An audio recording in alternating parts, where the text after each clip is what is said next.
Isang araw, nagkaroon ng pagtatalo ang pagong at ang kuneho kung sino sa kanila ang mas mabilis. Sige, hamunin kita sa isang karera, sabi ng pagong. Ha? Ikaw? Mabagal ka, sagot ng kuneho. Tanggapin mo ang hamon. Okay, pero tiyak na mananalo ako. Nang magsimula ang karera, tingnan mo, ang bilis ko, sigaw ng kuneho habang tumatakbo. Mabagal lang ako, pero tuloy-tuloy lang, sagot ng pagong.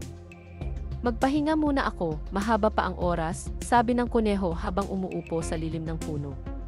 Sisisu, natulog ang kuneho. Patuloy lang ako, bulong ng pagong habang naglalakad. Ayan na, malapit na ako. Nang magising ang kuneho, oh no. Kailangan kong tumakbo siya ng mabilis, ngunit laking gulat niya nang makita niyang nauna nang makarating ang pagong sa finish line. Paano nangyari ito? Tanong ng kuneho.